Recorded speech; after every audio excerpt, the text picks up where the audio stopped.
Selamat pagi teman-teman, kembali lagi kita bahas saham ya, kita analisa saham.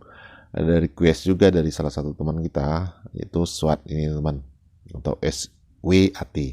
Saya lihat hari ini pasar sepi ya, masih sepi saja, jadi saya tidak tertarik untuk scalping atau trading teman-teman. Lebih baik kita menghabiskan waktu untuk menganalisa saham saja, seperti request teman kita ini, yaitu SWOT. Oke, di sektor basic material ya, SWOT ini dia listing tahun 2018, berarti sudah 4 tahun. Harga IPO-nya itu 160. Nah, teman lihat ini saham yang beredar itu totalnya 3 miliar ya, di masyarakat ada 22%. Oke.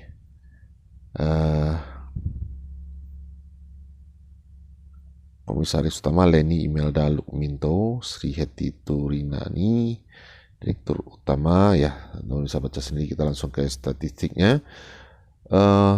Perusahaan ini merugi teman ya. SWOT ini rugi, jadi kita tidak perlu bahas harga fundamentalnya karena dia rugi ya. Perusahaan rugi itu tidak ada nilainya sebenarnya. Kalau untuk ya, pertanyaannya simpel sekali, kenapa teman-teman pilih saham yang rugi ya? Kenapa?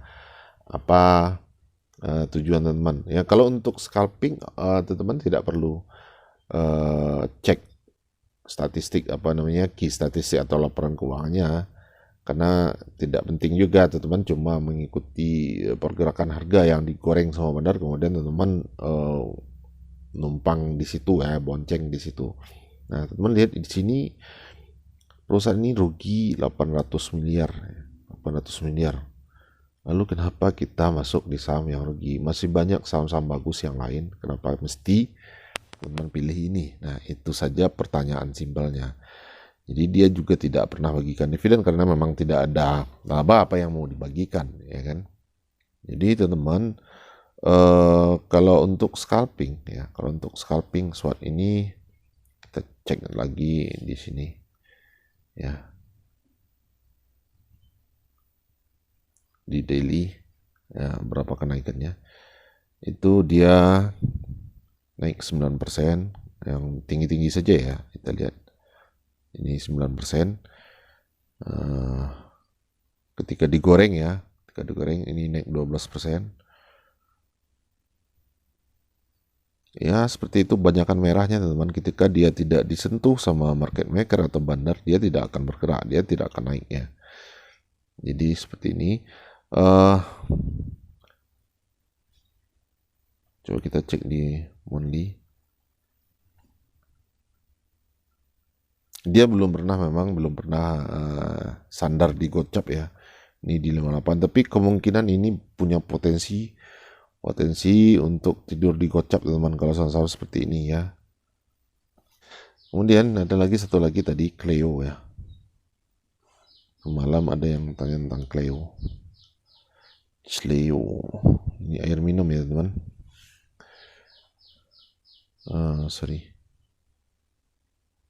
Detik profile. Consumer non-cyclicals, food and beverage, listing 2017, sudah 5 tahun ya.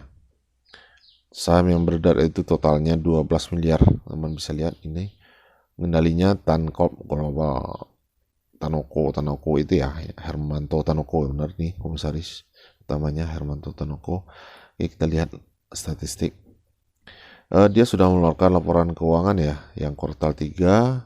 Labanya statis saja, stagnan ya, di Rp4 ini EPS-nya. Sebelumnya Rp5, sebelumnya 4.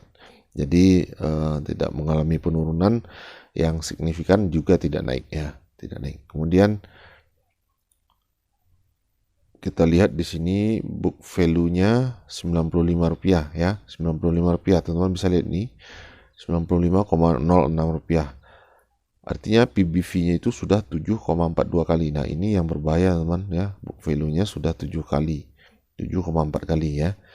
Artinya harga sebenarnya, harga bukunya itu Rp95. Teman bisa cek di sini. Kemudian di ROE-nya lumayan bagus ya. ROE-nya 12%, itu bagus, di atas 10% itu bagus ya. Tapi perusahaan ini labanya tidak terlalu signifikan ya kenaikannya. Dia dia surplus tapi tidak signifikan kenaikannya ya. Tidak signifikan kenaikannya, jadi biasa-biasa saja kalau saya lihat ya, biasa-biasa saja. Kita lihat di sini mereka kemarin bagikan dividen bulan 6 ya, bulan 6 2022 cuma Rp1 teman, Rp1 saja. Jadi ini sangat seandainya mereka bagikan dividen lagi pun nanti misalkan kita lihat di sini Rp17 ini ya, Rp17 EPS-nya. Ini teman-teman bisa lihat 22%, 23%. Kita ambil saja yang paling tinggi ini 23% ya, 23%. Atau maksimal kita anggaplah mereka berbaik hati bagikan 50% dividennya. Rp17. 17 bagi 2 saja ya, 50%. Berarti Rp8,5. Kalau teman-teman serok sekarang, kalau kita masuk sekarang harga 705 ya. Rp705. Teman-teman cuma dapat 1% teman ya, 1% itu sudah 50% loh ya. Tapi melihat historinya tidak mungkin juga mereka bagikan 50% ya. Ini tergolong pelit ya perusahaannya. 2021 mereka bagikan Rp2,5, Rp2,5. Kemarin Rp1 saja. Untuk saya ini tidak menarik ya, tidak menarik. Walaupun memang secara statistik ya,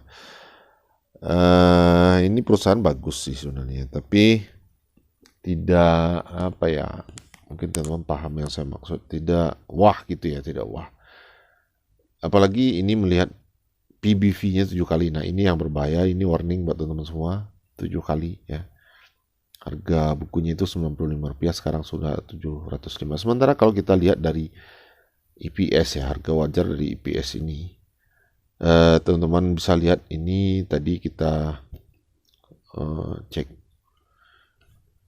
ini cuma Rp80 sampai Rp170 ya teman, sekitar itu saja harga fundamental berdasarkan EPS-nya ya. Jadi ini sudah sangat kelewatan harganya. 705 ini sudah sangat mahal ya, itu menurut saya. Jadi terserah teman-teman. Sekali lagi saya mau bertanya, kenapa teman-teman paksakan kalau memang mau mencari saham yang berpotensi capital gain-nya itu meningkat tajam atau naik tinggi, kita kenapa tidak cari yang di bawah harga fundamental ya? Kenapa mesti yang sudah mahal ya? Itu saja pertanyaan saya. Clio ini kita lihat secara chart. Saya pikir ini sudah, nah ini teman, ini sudah sangat tinggi ya. Ini sudah sangat tinggi. Yang seharusnya harga wajar itu di area sini teman. Ya, area 170 tadi ya, 170 ini. Di atas 170 ini sudah sangat mahal ya. Sebenarnya ini sangat berbahaya sih menurut saya teman-teman ya. Tapi saya tidak tahu juga. Bisa jadi saja banyak investor yang tertarik. Ada satu hal mungkin yang kita tidak tahu ya, yang bisa didapatkan informasinya dari insider, kita juga tidak tahu. Itu bisa saja. Tapi kalau kita melihat dari kacamata awam ya, seperti ini teman, saya melihatnya ini sudah sangat tinggi. Jadi berbahaya untuk masuk. Oke, sekian saja analisa singkat ini ya. Semoga membantu buat teman-teman. Tapi kembali lagi ke teman-teman, keputusan tetap di tangan teman-teman sendiri. Apapun itu, saya tidak menjamin ke analisa saya ini benar ya. Ini hanya pemaparan saja menurut saya, data-data yang saya temukan. Oke, selamat pagi dan happy cuan buat teman-teman semua.